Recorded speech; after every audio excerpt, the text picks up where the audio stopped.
The Next Generation Mentoring Program was a year-long opportunity for people who are interested in mentoring relationships focused on ministry to gather in peer mentoring or mentor and protege cohorts for the purpose of resourcing, supporting, and providing some equipping around either vocational exploration, vocational discernment, or even kind of further enhancing one's own vocational sense of call.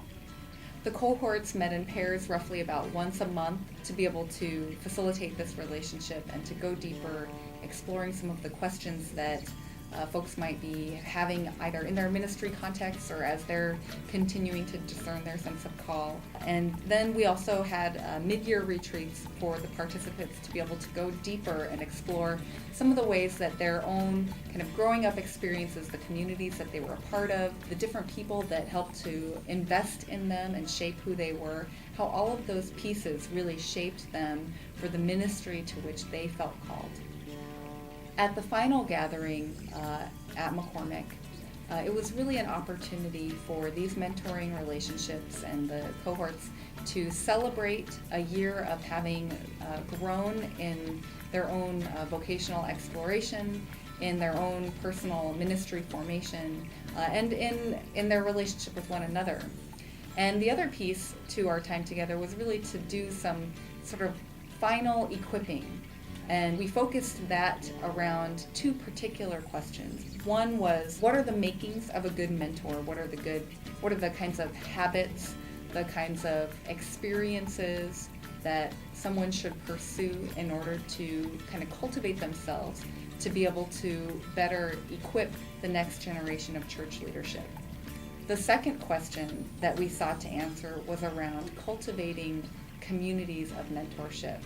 How, beyond the church leader or the director of whatever program, how can whole communities come together to invest in their young people, to raise up future leadership that will go on and kind of carry on some of the traditions and values that the community holds together.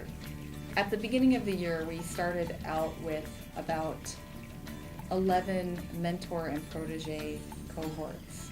By the end of the year, we had about 7 pairings. And it really is a testimony to the difficulty of having these kinds of intentional relationships, that it really is an investment. And so the folks who made it to the end of the year were people who, even if they weren't able to meet as regularly as they would have liked, were really committed to the concept and to developing them within themselves and practices that would help them to be better mentoring participants in the various communities of ministry that they find themselves in.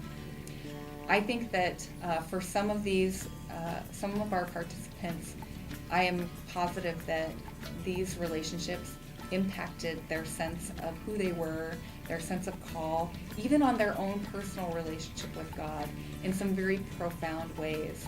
And so I would consider this program a success, even though the number of folks that we started with and the number of the folks that we ended with were different. Those who stuck it out really got something out of the program, and it has just been a joy to see folks who come from a diversity of different places really connect in some important ways. Yeah, so we create this knowing space, and God hears each one of us. So I invite you to come and lay your hands on her, and then when I start, you all start, and you can end when you want to end, all right? Holy, gracious God,